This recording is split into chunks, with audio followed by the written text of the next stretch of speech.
Hello. अमर। हाँ जी, कौन? अमर, मैं गिरीश का कजन बोल रहा हूँ। गिरीश के कजन? हाँ। अरे उस की मेरे 1600 रुपए लेके बैठा हुआ है, बहुत दिन हो गए, कॉल कर करके परेशान हूँ मैं। नहीं अमर, मैं बस इसलिए तुझे कॉल कर रहा हूँ कि तुझे 1600 रुपये की जो पड़ी हुई है, तुझे मालूम है ना क्या चल रहा है? क्या चल रहा है? इसराइल और पैलेस्टाइन की कितने दिन से वॉर चल रही है, उसमें कितना पैसा खर्च हो गया ये मालूम है तुझे? तुझे अपने पैसों की पड़ी हुई है। इसराइल और पैलेस्टाइन की वॉर तो चल ही रही थी। अब इसराइल और ईरान की वॉर चली, इसराइल ने ईरान पे अटैक किया, उसमें मालूम है तुझे कितना पैसा खर्च हुआ होगा? फिर हमें लग रहा था कि ईरान अटैक नहीं करेगा, फिर ईरान ने अटैक किया। तुझे मालूम है ईरान के अटैक में बिलियन डॉलर्स खत्म हो गए। अमेरिका ने ईरान पर अनएक्सपेक्टेडली बॉम्ब गिरा दिए। तुझे मालूम है उसमें कितने बिलियन डॉलर्स लगे हैं? रशिया यूक्रेन पहले से लड़ रहे हैं, ट्रिलियन डॉलर्स लग गए यार उसमें। तुझे अपने पैसे की पड़ी भी है। तुझे मालूम है B2 स्टेज बॉम्बर कितने का बन रहा है? तुझे ये बात मालूम है? तूने तो अपना कह दिया तुझे अपने पैसे की पड़ी भी है। 2 बिलियन डॉलर्स का बनता है और कभी भी खत्म हो सकता है यार वो।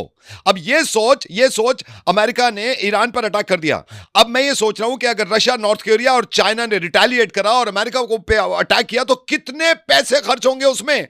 तुझे अपने पैसे की पड़ी हुई है 1600 रुपए की। ये सोच ईरान ने अगर 60% न्यूक्लियर यूरेनियम इकट्ठा कर भी लिया है, कितने पैसे खर्च हुए होंगे उसमें? तूने कभी ये सोचा है फर्दर न्यूक्लियर बेस को उड़ाने में कितना पैसा लगा होगा अमेरिका का? तूने कभी ये सोचा है कि ईरान ने स्टेट ऑफ हार्मुज बंद कर दिया और पेट्रोल आना बंद हो गया तो कितने पैसे खर्च होंगे? तुझे मालूम है इस वॉर में, सारी वॉर में मिलाकर अगर जो कंट्रीज बची हुई होंगे ना, इन्होंने रिटेलिएट किया तो थर्ड वर्ल्ड वॉर हो सकती है। थर्ड वर्ल्ड वॉर होने में कितना पैसा खर्च होगा हर कंट्री का? अब तक 14 बिलियन डॉलर खर्च हो चुके हैं। तुझे अपने पैसे की पड़ी भी है।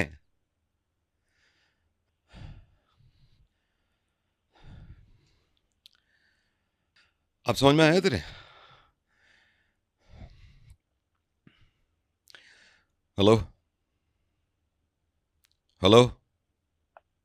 मैं नहीं जानता किसी की भी वॉर चल रही हो, मेरे को मेरे 1600 दिलवा दे बस।